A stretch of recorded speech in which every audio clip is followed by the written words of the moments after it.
You know that feeling, right?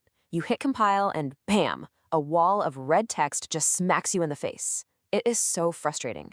But what if I told you that those errors, they're not the compiler failing?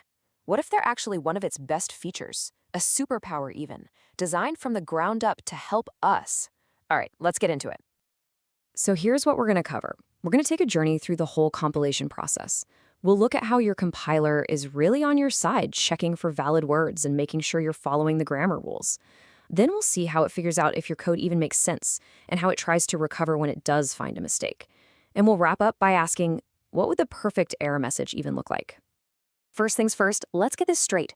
Error handling is not some afterthought. Nope, it's a core, totally intentional part of how a compiler is designed. Its ability to spot, report, and even recover from errors is what makes it possible for us to build solid software. It's literally the bridge between the code we think we're writing and what the machine can actually understand. This quote from the classic Dragon book really just says it all. It tells you that compilers are built from the ground up with one simple expectation, that we, as humans, are going to make mistakes. A lot of their complexity comes from having to anticipate those mistakes and helpfully nudge us back in the right direction. And get this, it makes the whole thing a real craft. The official rules for a language often don't say anything about how to handle errors. That's left up to the folks designing tools like GCC or Clang. They're the ones who decide how to give you the most helpful feedback, which means they have to plan for it from day one to make the compiler a better tool for all of us. So, how does this actually work? Well, take a look at this. This diagram shows the journey your code takes. It's not one single step. It goes through several phases. And you can think of each phase as a checkpoint, a new chance to catch a different kind of error. Let's walk this path together, step by step. Okay, our first stop is called lexical analysis. The easiest way to think about this is like the compiler's spell checker.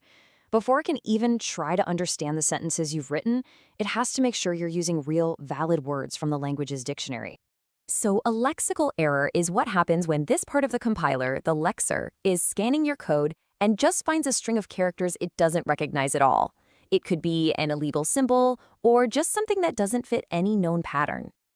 And here's a super simple example. As a person, you can probably guess what was meant here, but the compiler sees that @ symbol and just stops. That character is not a legal part of a variable name in most languages, so it flags it right away. Under the hood, the lexer is using these patterns, you might know them as regular expressions, to chop up your code into meaningful bits called tokens.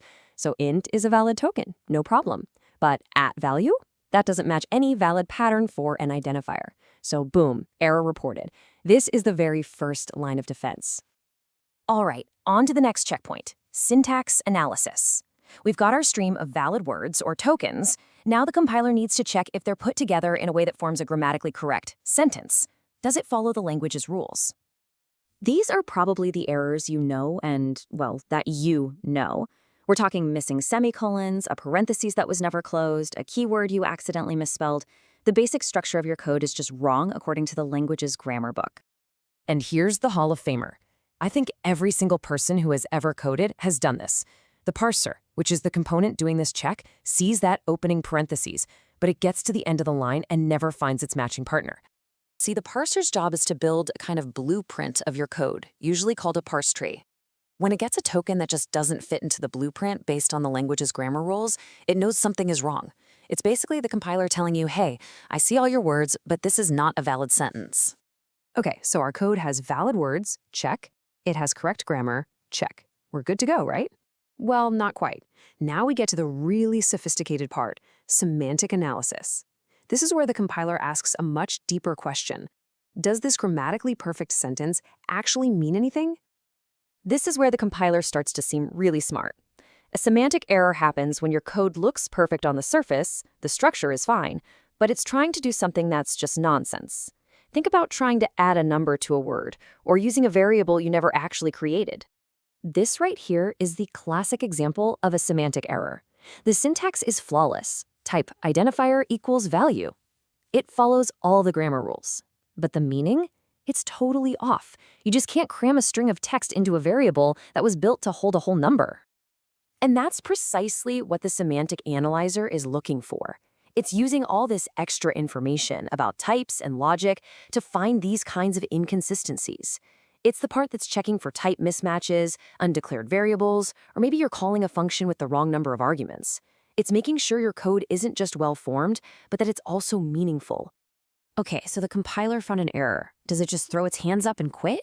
A really simple compiler might, but a good one, no way. It actually tries to recover so it can keep on checking the rest of your code. Why? Because reporting a whole bunch of errors in one go is way more efficient for you, the programmer. And to do this, compiler designers have some pretty clever tricks up their sleeves. The most common one is called panic mode, where the compiler just skips ahead to a safe spot. But there are also fancier techniques that try to make small fixes or even guess at what you probably meant to write. So, panic mode is the one you'll see most often. When the parser hits something it doesn't understand, it panics. It starts throwing away tokens one by one until it finds something familiar that can act as an anchor, like a semicolon at the end of a line. That lets it get its bearings and start parsing again from a known good spot. Now, this whole idea of finding multiple errors at once really highlights a big difference between compilers and interpreters. A compiler, like we're discussing, scans everything and then gives you a laundry list of problems. An interpreter, on the other hand, usually runs your code line by line and just stops dead at the very first error it finds. That can be simpler in the moment, but it's not as thorough. All of this brings us to one last idea. We've seen how compilers find errors and try to recover, but what separates a decent compiler from a truly great one when it comes to error handling? What's the endgame here?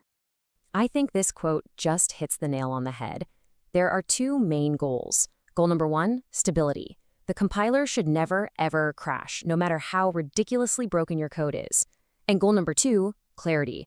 It should correctly identify your mistake and, this is key, not confuse you with a giant cascade of fake errors that are just symptoms of that first one. And that leaves us with a pretty cool question to think about. We mentioned these advanced strategies, like global correction, where a compiler tries to figure out the closest possible valid program to what you wrote. As these techniques, and of course AI, get more and more powerful, are we heading towards a future where the compiler doesn't just tell you what's wrong, but it actually confidently just fixes it for you? It's a pretty wild thought about where this conversation between us and our computers might be going next.